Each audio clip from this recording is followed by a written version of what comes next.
আসসালামু আলাইকুম, স্বাগত জানাচ্ছি আন্তর্জাতিক সংবাদে। সংবাদের শুরুতে থাকছে সংবাদ শিরোনাম। জানিয়ে দিব এই মুহূর্তে গুরুত্বপূর্ণ সব আপডেট আন্তর্জাতিক সংবাদ। প্রথমে জানিয়ে দিব সীমান্তের সেনা বাড়াচ্ছে মিশর, ইসরায়েলের সাথে যুদ্ধ শুরু। এরপর থাকছে যে কোনো সময় রাশিয়া ছুড়বে পারমাণবিক অস্ত্র। আরও জানিয়ে দিব আমেরিকা ও ইসরায়েলকে হুঁশিয়ারি ইরানের। এতক্ষণ শুনছিলেন সংবাদ শিরোনাম, এখন বিস্তারিত। তবে তার আগে অনুরোধ থাকবে এই ভিডিওটিতে একটি লাইক এবং কমেন্ট করে জানিয়ে দিন কোন জেলা থেকে বা কোথা থেকে আপনি আমাদের এই ভিডিওটি দেখছেন। সীমান্তের সেনা বাড়াচ্ছে মিশর, ইসরায়েলের সাথে যুদ্ধ শুরু। সম্প্রতি মিশরের সশস্ত্র বাহিনী ক্রমবর্ধমান শক্তি নিয়ে নানা আপত্তি তুলছে ইসরায়েল। মিশর সীমা উপত্যকা সামরিক উপস্থিতি উল্লেখযোগ্যভাবে বৃদ্ধি করছে বলেও অভিযোগ করছে তারা। এ পদক্ষেপ 1979 সালের মিশর ইসরায়েল শান্তি চুক্তির লঙ্ঘন বলেও দাবি করছে তেল আবিব। ইসরায়েলের অভিযোগ, মিশর এমন সামরিক অবকাঠামো তৈরি করছে যা কেবল আক্রমণাত্মক অভিযানের জন্য ব্যবহার করা হতে পারে। তারা বিমান ঘাঁটি, রানওয়ের সম্প্রসারণ এবং ক্ষেপণাস্ত্র মজুদের জন্য ব্যবহৃত হতে পারে এমন ভূগর্ভ স্থাপন নির্মাণ করছে বলেও অভিযোগ করছে ইসরায়েল। মিশরকে নিয়ে ইসরায়েল মন্তব্যের জবাব দিয়েছেন দেশটির বিশিষ্ট সামরিক কৌশলবিদ মেজর জেনারেল শামির ফারাজ। তিনি বলেছেন, কায়রোর সামরিক শক্তি বৃদ্ধি প্রতিরক্ষামূলক পদক্ষেপ। এটি জাতীয় নিরাপত্তার কথা বিবেচনায় এ সিদ্ধান্ত নেওয়া হয়েছে। স্থানীয় গণমাধ্যমে দেওয়া এক মন্তব্যে ফারাজ বলেন, ইসরায়েলের এমন উদ্বেগ জানানোর কারণ হলো তাদের অভ্যন্তরীণ রাজনৈতিক অস্থিরতার ফল। মিশরের পক্ষ থেকে আসা প্রকৃত হুমকি অজুহাত মাত্র। তিনি জোর দিয়ে বলেন, মিশর প্রায় ৪৬ বছর ধরে কোনো লঙ্ঘন ছাড়াই ইসরায়েলের সঙ্গে তারা শান্তি চুক্তিতে সম্মান করে এসেছে। শান্তি হলো মিশরের কৌশলগত রাজনীতি বলেও মন্তব্য করেন তিনি।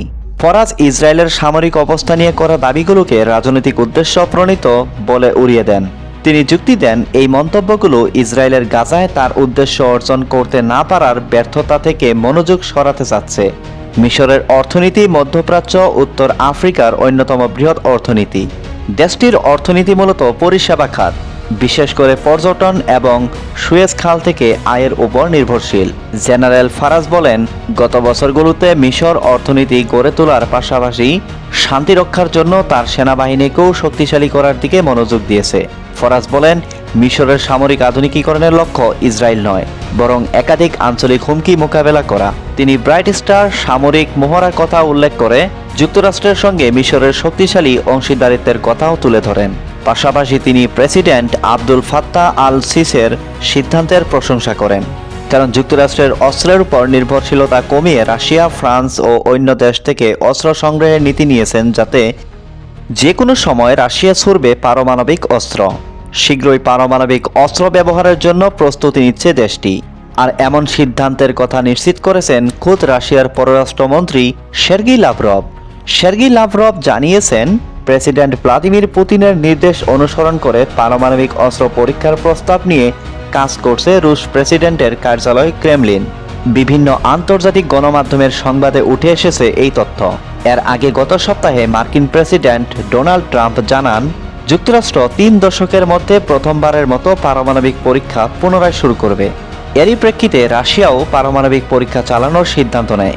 লাভরভ সাংবাদিকদের বলেন, ৫ নভেম্বর নিরাপত্তা পরিষদের সভায় রুশ প্রেসিডেন্ট ভ্লাদিমির পুতিন এটি বাস্তবায়নের জন্য নির্দেশ প্রদান করেছেন, আর এ নিয়ে প্রস্তুতি নেওয়া হচ্ছে। জনগণকে ফলাফল সম্পর্কে অবহিত করা হবে। লাভরভ আরও বলেন, ট্রাম্প পারমাণবিক অস্ত্র বহনকারী পরীক্ষা চালানোর কথা বলেছেন নাকি তথাকথিত সাব ক্রিটিক্যাল পরীক্ষা চালানোর কথা বলেছেন সে বিষয়ে স্পষ্ট বার্তা পায়নি মস্কো। হয়তো ডোনাল্ড ট্রাম্প সত্যি ওয়াশিংটনের পূর্ণ স্কেল পারমাণবিক পরীক্ষা পুনরায় শুরু করার ইচ্ছা সম্পর্কে কথা বলেছেন।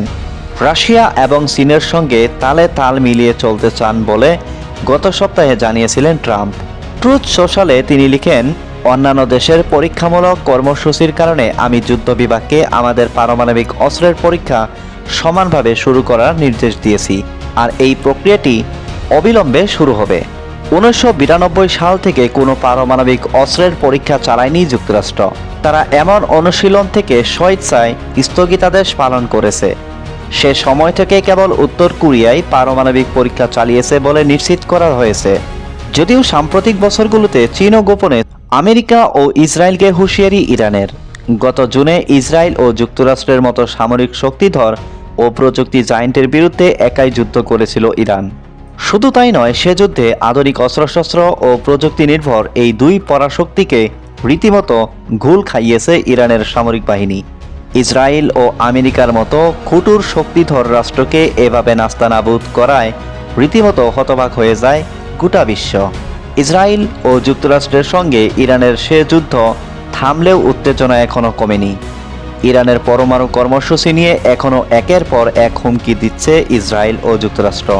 এ পরিস্থিতিতে ইরানের ভূখণ্ডে আবারও হামলা চালানোর শঙ্কা দেখা দিয়েছে। ইসরায়েল ও যুক্তরাষ্ট্রকেও পাল্টা হুঁশিয়ারি দিয়ে রেখেছেন ইরান। ইরানের ইসলামিক রেভলিউশনে গার্ড কুর আইআরজিসির কমান্ডার জেনারেল হাসান জায়েদ ইরানের 12 দিনের যুদ্ধে আগ্রাসনের সময় অনেক অস্ত্র ব্যবহার করেনি বলে মন্তব্য করেন। তার মতে ওই যুদ্ধে ইরান শুধু ইসরায়েলকে নয়, যুক্তরাষ্ট্রকেও মোকাবেলা করেছে, যা আসলে পুরো নেটো জোটকে পরাজিত করার সমান। তিনি বলেন, যুক্তরাষ্ট্র ইরানের সামরিক শক্তিতে ক্ষুব্ধ, আর ইসরায়েল শাসন ব্যবস্থা এখন পতনের দ্বার প্রান্তে দাঁড়িয়ে আছে, বাঁচার জন্য মরিয়া চেষ্টা চালাচ্ছে। গত 13ই জুন হঠাৎ অঘোষিতভাবে ইরানে হামলা শুরু করে ইসরায়েল। 12 দিন ব্যাপী সেই সংঘাতে ইরানের অন্তত 1064 জন নিহত হয়, যার মধ্যে সামরিক কর্মকর্তা, পারমাণবিক বিজ্ঞানী এবং সাধারণ মানুষও ছিলেন। যুক্তরাষ্ট্র যুদ্ধে যোগ দিয়ে ইরানের 3টি পারমাণবিক স্থাপনায় বোমা হামলা চালায়। এর প্রতিশোধে ইসরায়েলে একাধিক ক্ষেপণাস্ত্র ও ড্রোন হামলা চালায় আইআরজিসি। 12 দিনে 22 দফায় চালানো এসব আক্রমণে ইসরায়েলে গুরুত্বপূর্ণ সামরিক গোয়েন্দা ও প্রযুক্তি অবকাঠামো মারাত্মকভাবে ক্ষতিগ্রস্ত হয়। হামলার ভয়াবহতা এত বেশি ছিল যে শেষ পর্যন্ত যুদ্ধবিরতিতে যেতে বাধ্য হন ইসরায়েল। ইরান বারবার জানিয়েছে তাদের ভূখণ্ডে আবারও হামলা হলে ভয়াবহ জবাব দেবে তারা। গত কয়েক দশকে ইরান নিজস্ব প্রযুক্তিতে উন্নত মানের নানা ধরনের ক্ষেপণাস্ত্র তৈরি করেছে। গত জুনের যুদ্ধে ইসরায়েল ও আমেরিকার বিরুদ্ধে ইরানে তৈরি এসব অস্ত্র ব্যবহার করা হয়। 12 দিনে তারা 500টিরও বেশি ব্যালিস্টিক ক্রুজ ও হাইপারসনিক মিসাইল ছুড়ে। এর মধ্যে ছিল অত্যন্ত নিখুঁত লক্ষ্যভেদী এম্মাদ, উচ্চগতির খাইপার সেকান, মাঝারি পাল্লার হাজে কাশেম এবং প্রথমবার ব্যবহৃত 2000 কিলোমিটার পাল্লার হাইপারসনিক সাবজিল মিসাইল। এসব হামলায় ইসরায়েলের সামরিক ও শিল্প স্থাপনাগুলো বেশ ক্ষতিগ্রস্ত হয়।